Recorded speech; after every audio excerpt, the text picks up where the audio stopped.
Kidney ಫೇಲ್ಯೂರ್ಗೆ ಆಯುರ್ವೇದಿಕ್ಕಲ್ಲಿ ಒಂದು ಒಳ್ಳೆ medicine ಇದೆ.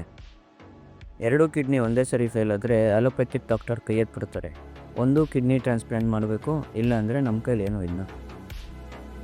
ಆದರೆ ಆಯುರ್ವೇದಿಕ್ಕಲ್ಲಿ ನ್ಯಾಚುರಲ್ ಆಗಿ 2 ಕಿಡ್ನಿ ಫೇಲ್ಯೂರ್ ಆದರೆ ಹೇಗೆ ರಿಕವರಿ ಮಾಡ್ಕೊಳ್ಳೋದು ಅಂತ ಗೊತ್ತಾ?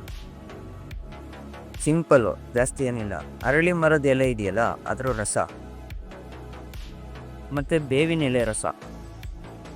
ಅರಳಿ ಮರದ ಎಲೆ ರಸ ಮತ್ತು ಬೇವಿನ ಎಲೆ ರಸನ ಅರ್ಧ ಕಪ್ಪು ಇಲ್ಲ ಮುಕ್ಕಾಲು ಕಪ್ಪು ಬೆಳಗ್ಗೆ ಸಂಜೆ, ಅದೇ ಮುಂಜಾನೆ ಸಂಜೆ ಅಂತಾರಲ್ಲ ಆವಾಗ ಅರ್ಧ ಕಪ್ಪು ಇಲ್ಲ ಮುಕ್ಕಾಲು ಕಪ್ಪು ನೀವು ಕಂಟಿನ್ಯೂಸ್ ಆಗಿ ಒಂದು 2-3 ತಿಂಗಳು ತಗೊಂಡ್ರೆ ಮತ್ತೆ ಆ್ಯಸ್ ಯೂಶ್ವಲ್ ಸೇಮ್ ಹೆಂಗಿತ್ತು ಹಂಗೆ ಆಯ್ತೀರಾ, ಎಲ್ಲ ರಿಕವರಿ ಆಗುತ್ತೆ.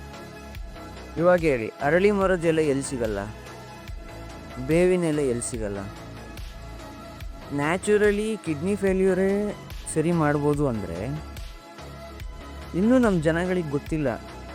ಆಯುರ್ವೇದಿಕ್ಕಲ್ಲಿ ಸಿಂಪಲ್ಲಾಗಿ ಎಲ್ಲ ಥರ ಟ್ರೀಟ್ಮೆಂಟ್ ಇದೆ ಅಂತ ಸುಮ್ಮನೆ ಮಾತ್ರೆ ತಗೊಂಡು ಸುಮ್ಮನೆ ಹಾಳು ಮಾಡ್ಕೊತೀರ.